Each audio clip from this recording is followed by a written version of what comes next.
अपने गुरु के प्रति कृतज्ञता व्यक्त करने के लिए क्या तीनों सूत्र सहायक हैं? कृतज्ञता मतलब एहसान मानना। एहसान, कोई हम पे एहसान कर दिया तो हम उसके प्रति कृतज्ञ हो जाते हैं, मन झुक जाता है। हम कहते हैं कि अरे जब कोई साथ नहीं दिया तो आप मेरा साथ दिए, जब कोई मदद नहीं किया भैया आप ही मेरी मदद किए।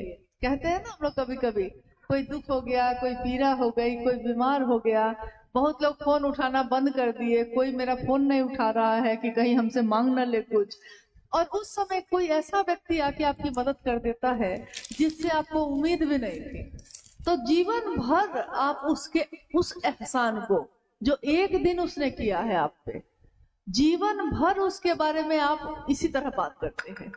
फिर हो सकता है वो आदमी नहीं मिला हो आपको, लेकिन जीवन में कहीं भी कहीं इसी से बात होगी तो आप कहिएगा नहीं नहीं, साधु से दुनिया खाली नहीं है। देखिए ना, जब कोई अपना परिवार मेरा साथ नहीं दिया, कोई साथ नहीं दिया, कोई मदद नहीं किया, तो अमुक आदमी मेरी मदद किए, हम हमेशा उनके एहसान के तले रहेंगे। देखिए, एक दिन किसी ने एहसान किया तो जीवन भर ढोते हैं हम, जीवन भर। और महादेव ने तो दया ही दया की है।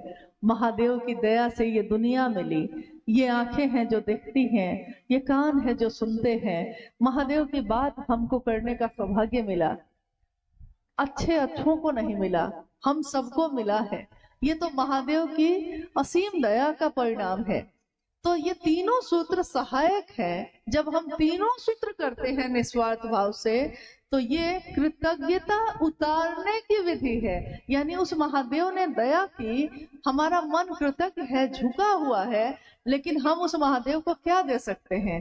कुछ भी नहीं है मेरे पास। हम कुछ भी देंगे, चांद को दिया दिखाते हैं, सूरज को रोशनी दिखाते हैं, उस महादेव को हम क्या दे सकेंगे? मेरे पास क्या है, आपके पास क्या है? लेकिन उस महादेव को कुछ भी न दे सके, भाव तो दे सकते हैं, उनसे दया तो मांग सकते हैं, उनकी बात तो दुनिया में घूम घूम के कर सकते हैं। कहते हैं साहब कि इतना महादेव महादेव करो कि एक दिन महादेव ही ढूंढे कि कौन मेरा ऐसा दीवाना है जो इतना महादेव महादेव करता है। तुम महादेव को जानते हो, ये कोई बड़ी बात नहीं। दुनिया महादेव को जानती है, इसमें क्या विशेष बात है? वो महादेव तुमको जान ले, इतना महादेव का काम करो, इतना महादेव की बात करो, लोगों को 2 कदम चलाओ उधर। हमारे झुकने से अगर कोई चल सकता है महादेव के तरफ तो झुकिए।